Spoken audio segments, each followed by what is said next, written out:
Hello friends, இன்றைக்கி நம்ம வீட்டில் இருந்த அம்மா கிரைண்டர் வந்து ரிப்பேர் ஆகிடுச்சு. ஸோ இதை நம்ம எப்படி சரி பண்ணுறதுன்னு பார்க்க போகிறோம். ஃபஸ்ட்டு வந்து ரிப்பேர் ஆகிடுச்சிங்கிறத வந்து காமிக்கிறோம். ஸோ சுவிட்ச் போட்டாச்சு, ஸ்டார்ட் பண்ணிட்டோம். பட் இது ரன்னே ஆகலை, அப்படியே தான் இருக்குது. ஸோ அதை செக் பண்ணி உள்ளே என்ன ப்ராப்ளம்னு நம்ம பார்க்க போகிறோம். ஸோ வாங்க பார்ப்போம். நம்ம இப்போ வந்து கிரைண்டரோட பேக் சைட்லேருந்து முதல்ல ஸ்க்ரூவெல்லாம் கழட்டி எடுத்துடுறோம். ஸோ ஆல்ரெடி 2 ஸ்க்ரூ கழட்டியாச்சு, அப்படியே கழட்டிக்கிட்டு இருக்கிறோம். அவ்வளோதான், எல்லா ஸ்க்ரூவையுமே கழட்டியாச்சு. ஸோ இப்போ ரிவர்ஸில் எடுத்துட்டு ஆக்சுவலாக இங்கே ஒரு புஷ் இருக்கும், அந்த புஷ் வந்து உடஞ்சிருச்சு எடுக்கும்போது. அந்த புஷ்ஷை முதல்ல நம்ம எடுத்துடணும். அப்புறம் தான் அந்த புஷ்ஷை எடுத்ததுக்கப்புறம் தான் நம்ம இதுவே பண்ணணும். ஓகே, இப்போ இந்த ஃபஸ்ட்டு இந்த புஷ்ஷை நம்ம கழட்டி எடுத்துடணும். ஆக்சுவலாக நாங்கள் கழட்டும் போது இந்த புஷ் வந்து உடஞ்சிருச்சு. பட் இதை நம்ம வாங்கிக்கலாம். ஸோ புஷ்ஷை கழட்டி எடுத்தாச்சு. அடுத்து நம்ம கிரைண்டர் எடுத்துறோம். ஸோ இப்போ என்ன பிரச்சனைன்னு பார்க்கலாம். ஃபஸ்ட்டு பெல்ட்டை செக் பண்ணிடலாம்.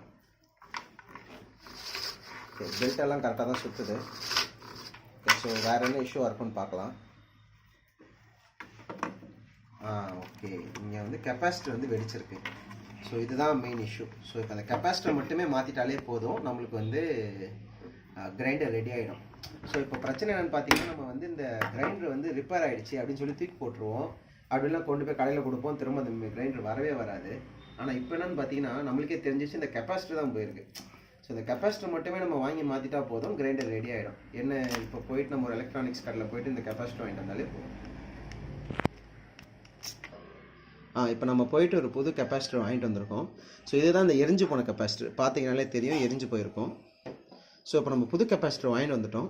ஸோ இது வந்து இப்போ போய் வாங்கிட்டு வந்ததோட ரேட் வந்து 80 ரூபா. ஓகே, ஸோ இப்போ நம்ம அதை ஃபிக்ஸ் பண்ண போகிறோம். இந்த 2 கெப்பாசிட்டருக்கு ஒரு வித்தியாசம் இருக்குது. என்னென்னா, இது கிளிப் டைப் கெப்பாசிட்டர், இது ஒயர்ட் கெப்பாசிட்டர். ஸோ நம்ம என்ன பண்ண போகிறோம்னா, ஆல்ரெடி இந்த கிளிப்பை இப்போ வந்து ஸ்லீவ் எடுத்துகிட்டு நம்ம ஜாயிண்ட் அடிக்க போகிறோம்.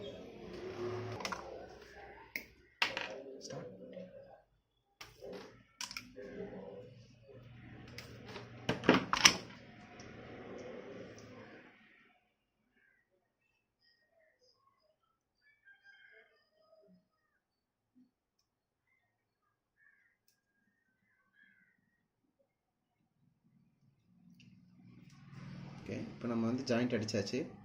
இதுக்கு மேலே ஒரு டேப் சுற்றிட்டு, ஓகே, இப்போ நம்ம வந்து பார்த்தீங்கன்னா நம்ம ஜாயிண்ட் அடிச்சிட்டோம். இதில் என்ன விஷயம்னா, நம்ம எந்த ஒயரை வேணால் எது கூட வேணால் மேட்ச் பண்ணிக்கலாம், அது வந்து ப்ராப்ளம் இல்லை. ஸோ இப்போ நம்ம வந்து ஆன் பண்ணி செக் பண்ண போகிறோம். ஸோ இப்படி நீங்கள் பண்ணாதீங்க, நீங்கள் பண்ணும்போது டேப்பில் அடிச்சுட்டு பண்ணுங்கள். ஏன்னா நாங்கள் கொஞ்சம் எக்ஸ்பீரியன்ஸ் இருக்கிறதுனால நாங்கள் நார்மலாக பண்ண போகிறோம். ஸோ இப்போ ஸ்விட்சை ட்ரிகர் பண்ணுறோம்.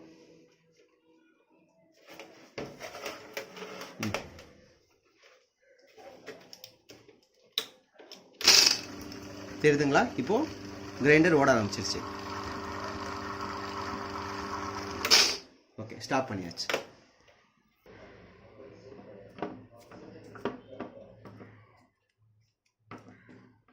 ஸோ டேப்பும் வந்து ஃபுல்லாக அடிச்சிருங்க ப்ராப்பராக. 2 இதுக்கும் டேப் பண்ணிவிட்டு அதை அந்த பொசிஷனில் நம்ம வச்சுட்டு, இப்போ நம்ம புது கெப்பாசிட்டர் வந்து பார்த்தீங்கன்னா அந்த இடத்துக்கு வந்து செட் ஆகலை. ஸோ அதனால் நம்ம என்ன பண்ண போகிறோன்னா, அதை வந்து டேக் பண்ணணும். நம்மக்கிட்ட ஆக்சுவலாக சொல்ல போனால் இந்த டேக்கை நம்ம கட் பண்ணிட்டோம். பட் இந்த மாதிரி டேக் வந்து இப்போதைக்கு நம்ம கையில் இல்லை. யூஸ்வலாக இது வந்து கடையிலே கிடைக்கும், ஆனால் மொத்தமாக பஞ்சாக தான் கிடைக்கும். அதனால் நாங்கள் என்ன பண்ணுறோன்னா, ஒயரை வச்சு டை பண்ணிடுறோம். ஸோ இப்போ நம்ம அதை வந்து டை பண்ணி வச்சுட்டோம் கரெக்டாக. ஓகே, இப்போ நம்ம இதை க்ளோஸ் பண்ணலாம். க்ளோஸ் பண்ணிவிட்டு புஷ்ஷை வச்சு செட் பண்ணிவிட்டு நம்ம ஃபைனலாக ஃபிக்ஸ் பண்ணிடலாம்.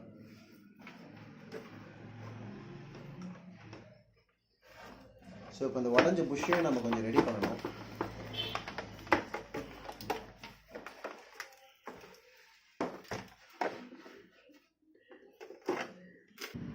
ஓகே, இப்போ நம்ம ஸ்க்ரூ எல்லாத்தையும் போட்டு டைட் பண்ணிடலாம்.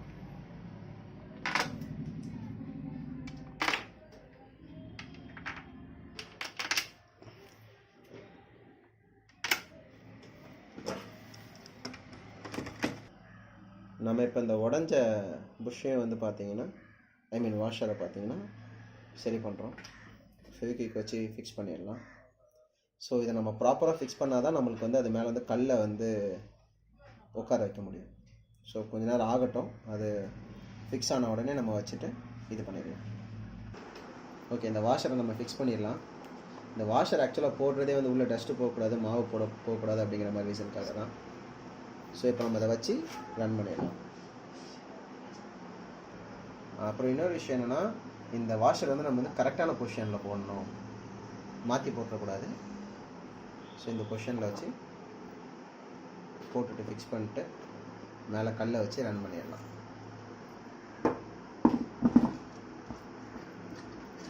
ஸோ கல்லை வச்சாச்சு, அவ்வளோதான். ஸோ இப்போது கிரைண்டர் வர ஆரம்பிச்சிச்சு. கிரைண்டரில் ஆக்சுவலாக இந்த மாதிரி கிரைண்டர்லாம் மெயின் ப்ராப்ளம் என்னென்னு பார்த்தீங்கன்னா, இந்த கெப்பாசிட்டி எரிஞ்சு போகிறது, அப்புறம் பெல்ட் ஆகுறது, அந்த மாதிரி தான் நடக்கும். ஸோ இதெல்லாம் நீங்களே வந்து சரி பண்ணணும்னா ஒரு 150 ரூபா 200 ரூபாய்க்குள்ளே எல்லா விஷயத்தையும் முடிச்சிடலாம். தேவையில்லாமல் இந்த கிரைண்டரை தூக்கி போடுறது அதெல்லாம் வேண்டாம். இந்த வீடியோ உங்களுக்கு பிடிச்சிருந்ததுன்னா சேனலுக்கு வந்து வீடியோக்கு லைக் பண்ணுங்கள், கமெண்ட் பண்ணுங்கள், சேனலுக்கு சப்ஸ்கிரைப் பண்ணுங்கள்.